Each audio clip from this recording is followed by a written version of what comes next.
एक बूढ़ी माँ की दर्द भरी कहानी। 3 साल हो चुके थे बेटे को अपना घर छोड़कर विदेश में बसे। इन 3 सालों में बूढ़ी माँ और ज्यादा बूढ़ी हो गई थी।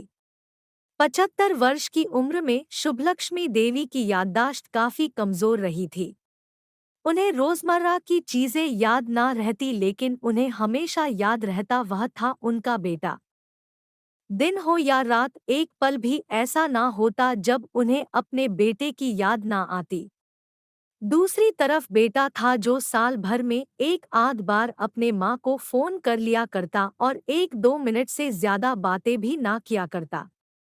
फिर भी यह बूढ़ी माँ टकटकी लगाए अपने बेटे का इंतजार करती रहती। एक दिन बेटे का विदेश से फोन आया। हेलो हेलो, सुन रही हो? अनिल बोल रहा हूँ, तुम्हारा बेटा कैसी हो माँ? मैं ठीक हूँ बेटा, तुम बहू और मेरा पोता कैसा है? माँ ने पूछा। सब अच्छे हैं माँ।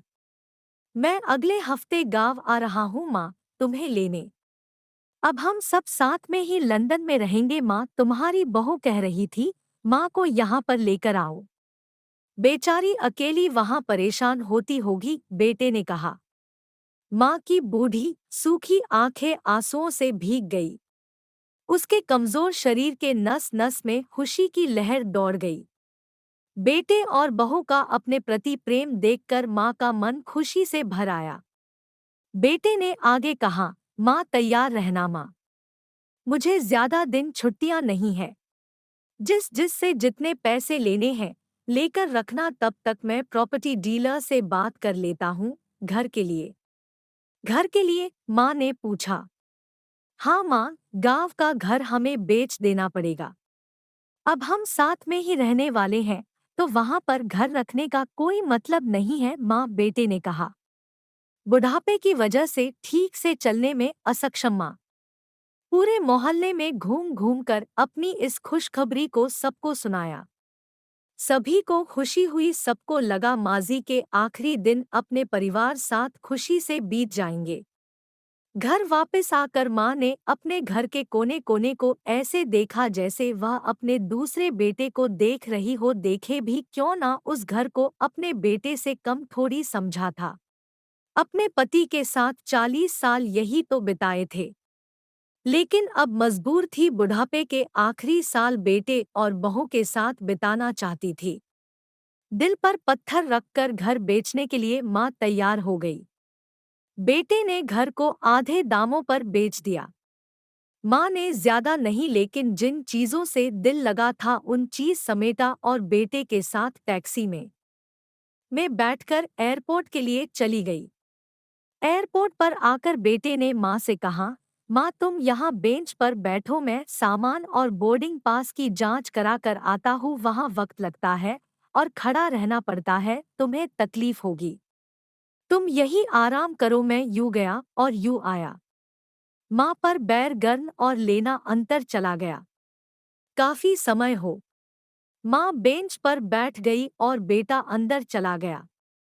काफी समय हो गया, बेटा वापस नहीं लौटा। माँ सोचने लगी, ज्यादा भीड़ होगी इसलिए देर लग रही होगी। अंधेरा होने को आया, अब तो लोगों की चहलकदमी भी कम होने लगी। माँ को अब चिंता होने लगी। एक कर्मचारी ने आकर पूछा, किससे मिलना है माजी आपको? यहाँ पर क्यों बैठी है?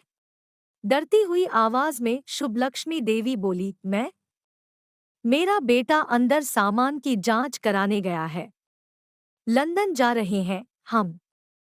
क्या नाम है माँ जी आपके बेटे का? कर्मचारी ने पूछा। अनिल नाम है मेरे बेटे का, शुभलक्ष्मी देवी ने बताया।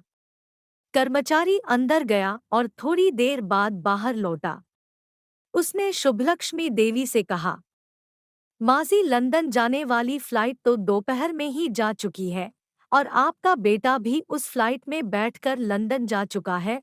अब आपके यहाँ बैठने का कोई मतलब नहीं है। आप भी अपने घर चली जाइए। क्या जा चुका है? और मैं घर जाऊं? घर? माँ की आंखों से आंसुओं के सैलाब उठने लगे।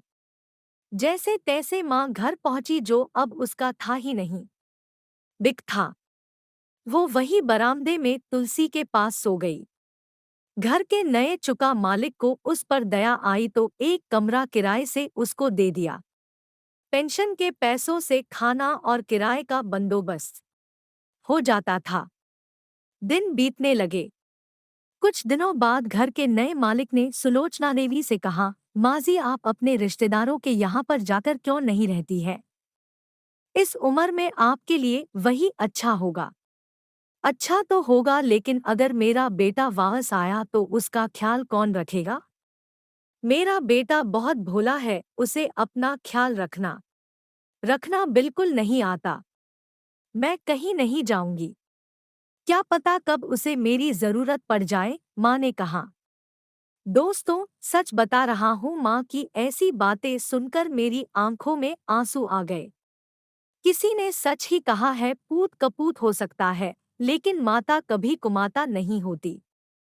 दोस्तों, आप सभी से हाथ जोड़कर विनती करता हूँ, अपने माता पिता की जितनी हो सके सेवा करना। उनके साथ कभी बुरा बर्ताव मत करना।